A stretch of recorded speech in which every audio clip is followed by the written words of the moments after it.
Hello दोस्तों। दिल को छू लेने वाली कहानियों की दुनिया में आपका स्वागत है। Welcome back to your channel midnight love stories 5। आज हम लेकर आए हैं एक ऐसी कहानी जिसमें प्यार है, दर्द है और एक ऐसा सच जो सबको हैरान कर देगा। तो चलिए शुरू करते हैं आज की कहानी। ससुराल के टुकड़ों पर पलने वाला घर जमाई, जिसकी औकात एक कुत्ते से भी बदतर थी। कैसे शहर के सारे अमीर लोग उसके पैरों में नाक रगड़ने पर मजबूर हो गए। पता नहीं कौन सा पाप किया था मैंने, जो कल तक मेरे घर का नौकर था, उसी 2 कौड़ी के इंसान से मेरी शादी करवा दी गई। शादी चाहे जैसे भी हुई हो रीवा, पर अब मैं तुम्हारा पति हूं। तुम मुझसे ऐसे बदतमीजी से कैसे बात कर सकती हो? पति माय फुट। तुम्हारी औकात मेरा कुत्ता बनने की भी नहीं है।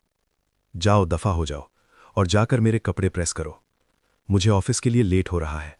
आरुष कपूर एक गरीब इंसान था। उसके पास कोई नौकरी नहीं थी। रीवा के पिता ने उसे घर पर साफ सफाई करने के लिए रख लिया था।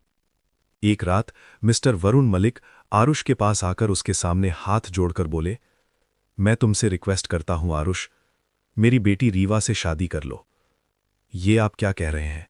मैं आपके घर में नौकर हूं। मैं अपनी ही मालकिन से कैसे शादी कर सकता हूं?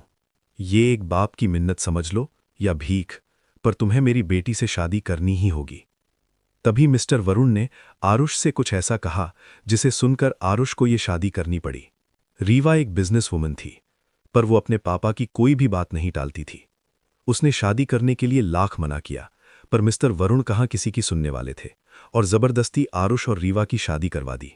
शादी की रात जब आरुष रीवा के कमरे में गया तो रीवा गुस्से से भरी बैठी हुई थी। आरुष को देख उसे जलील करते हुए बोली, तो मिस्टर पतिदेव मेरे साथ सुहागरात मनाने आए हैं, राइट? नहीं रीवा, ऐसी बात नहीं है, पर अब तुम मेरी पत्नी हो तो मुझे इसी कमरे में रहना पड़ेगा ना। ओ शट अप। ऐसी क्या पट्टी पढ़ाई तुमने मेरे पिताजी को, जो तुम जैसे गवार को मेरे पल्लू से बांध दिया? जानते हो मेरा खर्चा कितना है, मुझे कैसी लाइफ जीने की आदत है?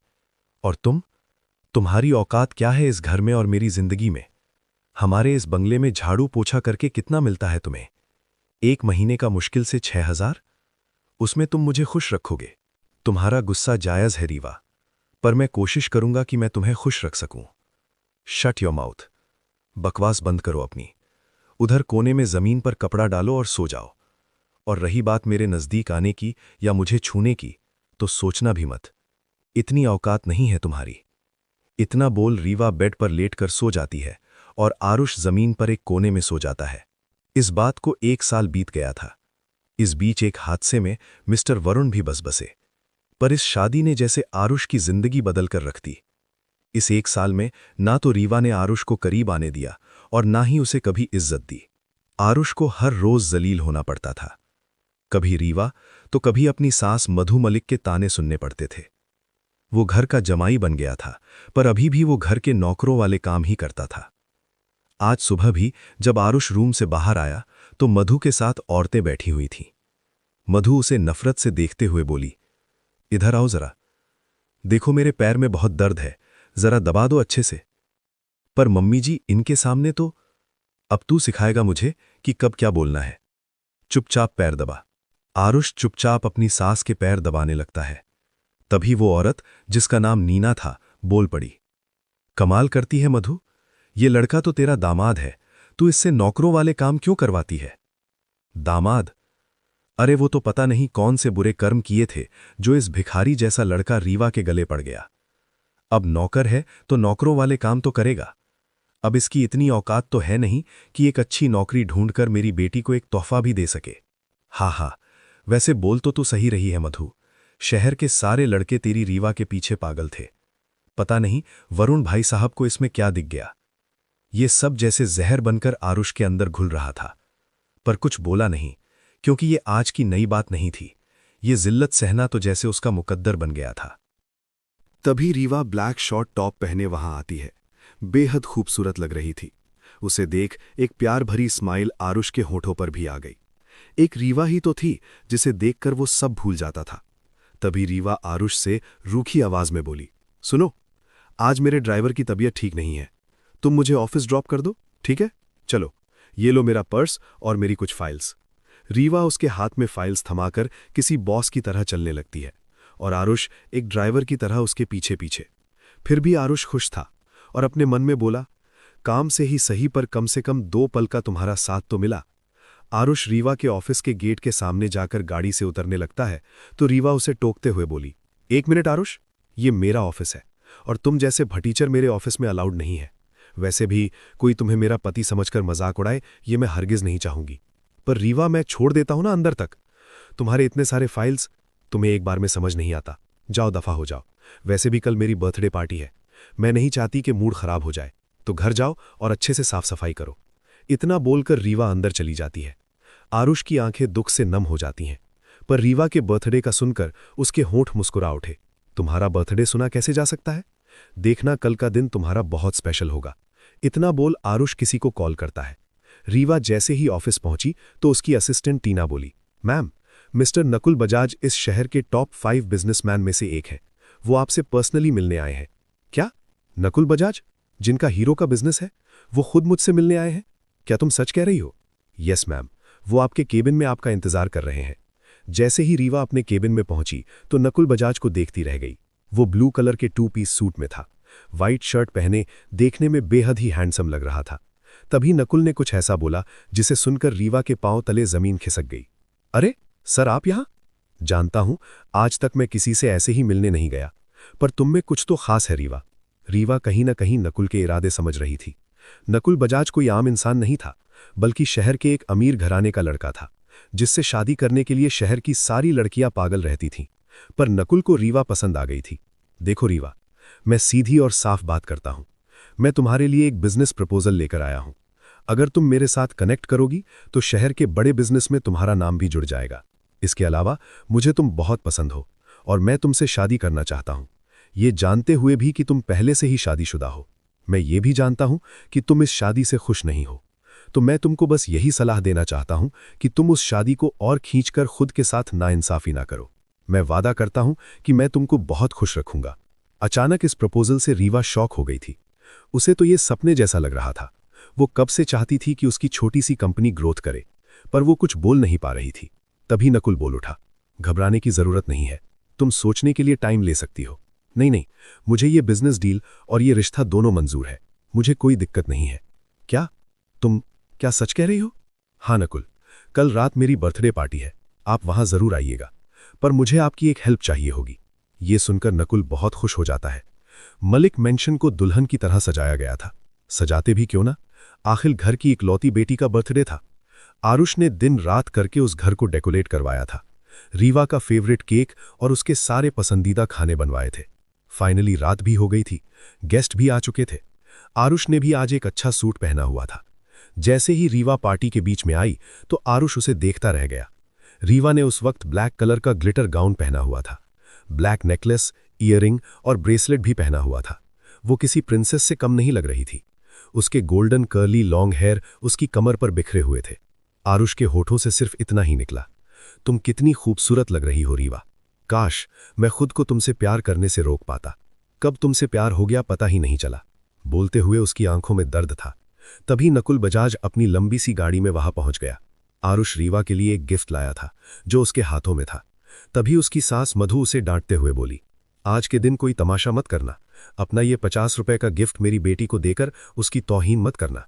वैसे भी मैं नहीं चाहती आज मेरी बेटी का मूड खराब हो।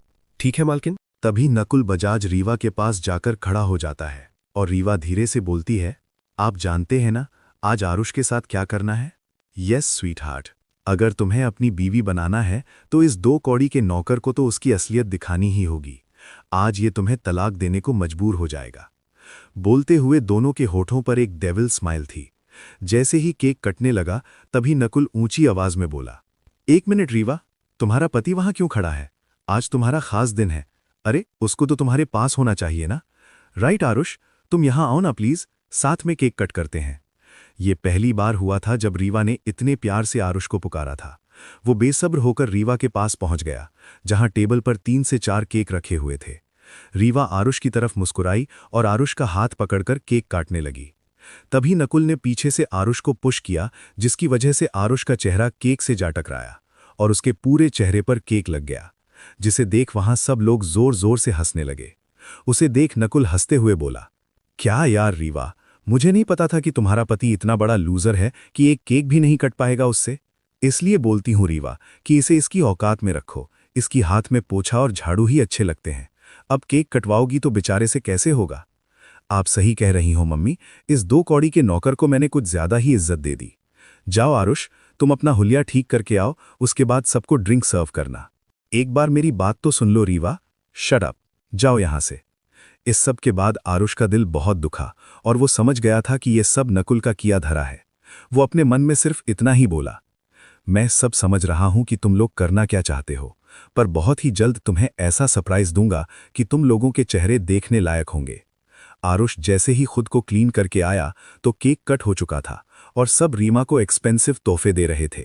नकुल ने अपनी पॉकेट से एक डायमंड नेकलेस निकाला और रीवा को देते हुए कहा, ये लो रीवा, ब्यूटीफुल गर्ल के लिए ब्यूटीफुल सा नेकलेस।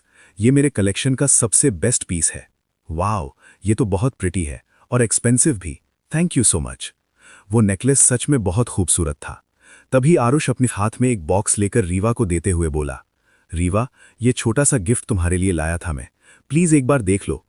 तुझे मना किया था ना, क्या टाइम वेस्ट कर रहा है, जाकर गेस्ट को देख। रुकिए ना आंटी, वैसे भी मैं देखना चाहता हूं कि आपका दामाद आपकी बेटी के लिए क्या लेकर आया है, तभी तो इसकी असली हैसियत सबको पता चलेगी। रुको नकुल, मैं आरुष का ये गिफ्ट तो जरूर एक्सेप्ट करूंगी, क्योंकि बेचारे का आखिरी गिफ्ट होगा। क्या क्या मतलब आखिरी? मतलब ये आरुष कि मैं आज तुमसे तलाक लेने वाली हूं। मैंने तलाक के पेपर भी बनवा लिए हैं। उसके बाद मैं और नकुल शादी करने वाले हैं।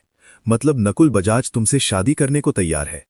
थैंक गॉड, पहली बार कोई अच्छा फैसला लिया है तूने। अब इस फटीचर भिखारी को हमें और नहीं झेलना पड़ेगा। तुम ऐसे नहीं कर सकती रीवा, क्योंकि मैं तुमसे क्या मुझसे प्यार करने लगे हो अब तुम? एक नौकर? मैं एक प्रिंसेस की जिंदगी जीने वाली प्यार तो होगा ही, पर तुम जैसे मजनू मेरे हजारों हैं। अब मैं सबको तो नहीं मिल सकती ना। रीवा की बातें जैसे आरुष के दिल पर खंजर चला रही थीं। ये सारी बातें उसके बर्दाश्त से बाहर हो चुकी थीं।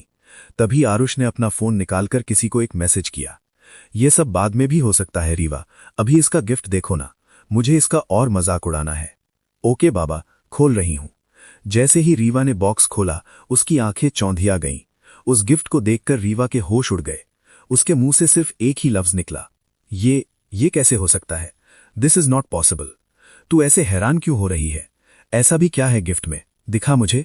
मम्मी, इसमें। इससे पहले रीवा कुछ बोल पाती, तभी आरुष बोल पड़ा, मैं बताता हूं सासू मां, इसमें क्या है। मेरी वाइफ रीवा के लिए उसका बर्थडे गिफ्ट है। रोल्स रॉय गाड़ी का नाम तो सुना ही होगा ना आपने। उसी गाड़ी की चाबी है और एक रेयर डायमंड ब्रेसलेट। रेयर का मतलब तुम्हें पता है ना नकुल? ऑफकोर्स पता होगा, एक जूलर जो हो तुम। ये तुम्हारे सस्ते हीरे के हार की तरह नहीं है।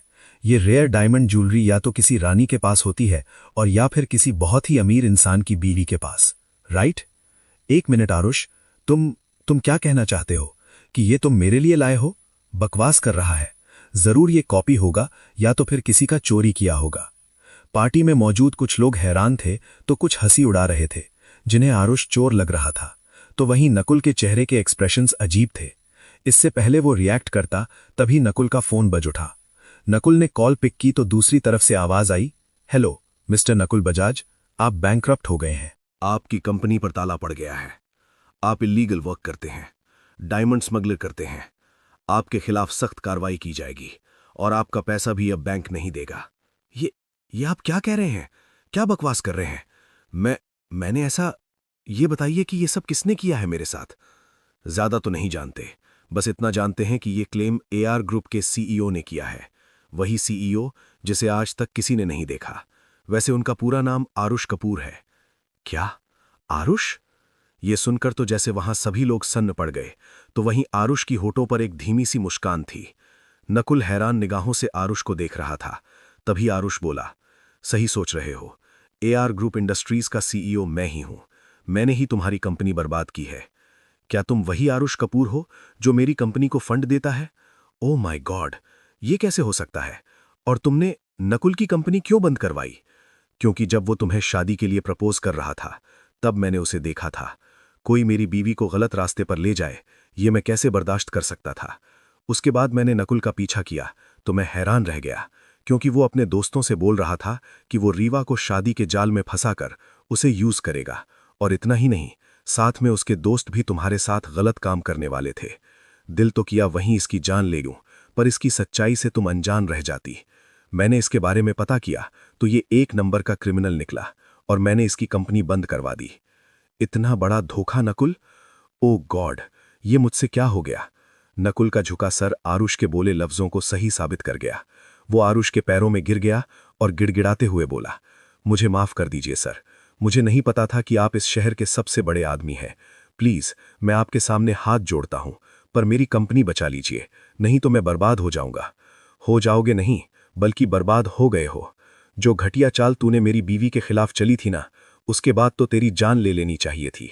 चल, अब दफा हो जा यहां से। मधु, जो इतनी देर से चुप खड़ी थी, चिल्लाकर बोली, तू इन सबको बेवकूफ बना सकता है, मुझे नहीं। आरुष, अगर तू सच में एआर ग्रुप का सीईओ है तो क्यों हमारे घर में नौकर बनकर रहता था? क्यों इतनी जिल की जिंदगी जी? मैं नहीं मानती कि कोई इतना अमीर आदमी ऐसे जी सकता है। ठीक है, आज आपको इस शादी का सच भी बता ही देता हूं। मैंने रीवा को एक पार्टी में देखा था। पहली ही नज़र में मुझे उससे प्यार हो गया था, पर जैसे कि आप सब लोग जानते हैं कि एआर ग्रुप का सीईओ किसी के सामने नहीं आता, मैं रीवा को अपने दिल की बात नहीं बोल पाया। दूसरी बात, मैं चाहता था कि जो लड़की मुझसे प्यार करे वो सिर्फ मुझसे करे, न कि मेरी पोजीशन से। इसीलिए मैं एक नॉर्मल इंसान बनकर मिस्टर अरुण यानी रीवा के पापा के पास उसका हाथ मांगने आया। पर मैं एक नॉर्मल आदमी बनकर आया तो उन्होंने रीवा की शादी मुझसे करने के लिए मना कर दिया। मैंने इज्जत से उनकी ना को एक्सेप्ट कर लिया, पर उसके 2 महीने बाद अचानक उनकी कंपनी डूब गई। उनका घर गिरवी हो गया, बैंक से नोटिस आ गया। ऐसे में किसी ने मेरा नाम मेंशन किया और वो मेरे पास मदद के लिए आए। सीईओ की कुर्सी पर मुझे देखकर वो शॉक हो गए। उन्होंने मुझसे अपनी कंपनी और घर बचाने की मदद मांगी। मैं कैसे मना कर सकता था भला? उनकी बेटी से प्यार जो करता था, उनका 20 करोड़ का कर्ज मैंने चुकाया, और उसके बाद जो उन्होंने बोला, मैं हैरान हो गया। आपको पहचानने में गलती हुई मुझसे। आपने शहर में मेरी इज्जत बचा ली, मेरे परिवार को बेघर होने से बचा लिया। मैंने आपसे शादी के लिए इसलिए ना बोला था क्योंकि मेरी बेटी को गरीब लोग पसंद नहीं, वो आपके साथ एडजस्ट नहीं कर पाती। पर मैं आपसे हाथ जोड़कर विनती करता हूं, जैसे आपने मेरे परिवार और मेरे बिजनेस और मेरे घर को बचाया है, वैसे ही आप मेरी बेटी से भी शादी कर लीजिए। शादी कर लूंगा, बल्कि मैं तो खुद चाहता हूं कि रीवा से मेरी शादी हो। मैं उससे दुनिया में सबसे ज्यादा प्यार करता हूं, पर मेरी बस एक ही शर्त है, मेरे सीईओ होने का उसे पता न चले। मैं एक आम इंसान बनकर रीवा का दिल जीतना चाहता हूं। एक नौकर बनकर आपके घर में आऊंगा और रीवा का दिल जीतूंगा, और बस तुम्हारा प्यार पाने के लिए बन गया तुम्हारा और मधु जी का नौकर। इतना बोलकर आरुष चुप हो गया। वहां खड़ा हर एक इंसान सन पड़ चुका था, तो वहीं रीवा की आंखों में आंसू बरसातों की तरह बह रहे थे। तभी मधु जी, जिनकी आंखों में आंसू भरे हुए थे, हाथ जोड़कर बोली, इसका मतलब जो ऐशो आराम वाली जिंदगी हम जी रहे थे वो सब तुम्हारी दी हुई थी? इतना सब कुछ सहते रहे, एक बार तो बताया होता। कैसे बताता मम्मी जी? आपकी बेटी का दिल जो जीतना था। पर अफसोस, शहर का सबसे अमीर इंसान होकर भी मैं रीवा का दिल नहीं जीत पाया। तभी रीवा आरुष के पास आकर सिसकते हुए बोली, सोचा नहीं था ऐसा भी हो सकता है। आज तो मुझे खुश होना चाहिए कि जैसा अमीर पति मुझे चाहिए था वैसा मुझे मिल गया, पर अफसोस आज मुझे खुद पर घिन आ रही है। पैसे, ऐशो आराम के लालच में मैं उस इंसान को ठुकरा रही जो मुझसे इतना प्यार करता है। मैं तो तुम्हारी माफी के भी लायक नहीं हूं। अगर ऐसे रहोगी तो मैं कमजोर पड़ जाऊंगा रीवा। तुम जानती हो, तुमने भले ही मेरे साथ कुछ भी किया हो, पर मैंने हमेशा तुमसे सिर्फ और सिर्फ प्यार ही किया है। तुमसे नफरत कभी नहीं कर सकता। पर अचानक आरुष बोलते हुए रुक गया, जिससे मधु रीवा दोनों घबरा गए। आरुष ने एक लंबी सांस ली और कहा, जो मैं बोलने जा रहा हूं वो मेरे लिए बहुत मुश्किल है, पर मुझे ये करना होगा। मैं उस रीवा का दिल नहीं जीत पाया जो एक नॉर्मल लड़के से प्यार करे, तो आज मुझे जाना ही होगा। रीवा, तुमसे हमेशा ऐसा ही प्यार करता रहूंगा और ना ही कभी किसी को अपनी जिंदगी में लेकर आऊंगा। पर मैं तुम्हारा साथ नहीं रह पाऊंगा, क्योंकि मेरा सच पता चलने के बाद कोई मुझसे प्यार करे ये मुझे गवारा नहीं। आरुष की बात सुनकर रीवा की आंखों से आंसू बह निकले, साथ ही होठों पर एक मुस्कुराहट आ गई और बोली, तुम्हारा फैसला एकदम सही है आरुष। हाँ, मुझे तुमसे आज प्यार हुआ, इसलिए नहीं कि तुम बहुत अमीर हो या तुमने मुझे महंगे गिफ्ट दिए, बल्कि इसलिए क्योंकि तुम इस नकुल की सच्चाई मेरे सामने लाए, और इसलिए कि तुमने बुरे वक्त में मेरे पापा का साथ दिया, उनकी इज्जत बचाई। आज मैं सबके सामने कहती हूं कि मैं तुमसे प्यार करती हूं। Aarush, I love you so much. पर इससे भी बड़ा सच यह है कि मैं तुम्हारे लायक नहीं हूं। मैं तुम्हें रुकने के लिए मजबूर नहीं करूंगी। Thank you Rewa. पहली बार ही सही, किसी चीज में तुमने मेरा साथ तो दिया। क्या मैं जाने से पहले एक बार तुम्हें अपने गले लगा सकता हूं? अगर आरुष की बात पूरी होने से पहले ही रीवा आरुष के सीने से लग गई और फूट फूट कर रोने लगी। ये आंसू तड़प थी या शर्मिंदगी या फिर आरुष से जिंदगी भर दूर होने का डर, उसे समझ नहीं आ रहा था। आरुष ने भी अपनी आंखें बंद करके उसे अपनी बाहों के घेरे में भर लिया। आंसू की कुछ बूंदें आरुष के गालों पर बह निकलीं। ये वही पल था जिसका आरुष ने बहुत इंतजार किया था, पर यह पल जुदाई साथ में लाएगा ये उसने नहीं सोचा था। फिर आरुष वहां से चला गया, हमेशा के लिए। तो वहीं अब प्यार की तड़प रीवा को हमेशा तड़पाने वाली थी। शायद सही समय पर सही लोगों की कद्र न की जाए तो हमारे हाथ से बहुत कुछ छूट जाता है। तो दोस्तों, अगर आपको ये कहानी पसंद आई हो और इसने आपके दिल को जरा सा भी छुआ हो तो वीडियो को लाइक ज़रूर करें, अपने दोस्तों के साथ शेयर करें, और ऐसे ही दिल छू लेने वाली कहानियों के लिए हमारे चैनल मिडनाइट लव स्टोरीज 5 को अभी सब्सक्राइब कर लें। मिलते हैं अगली नई और दिलचस्प कहानी के साथ। तब तक अपना ख्याल रखें।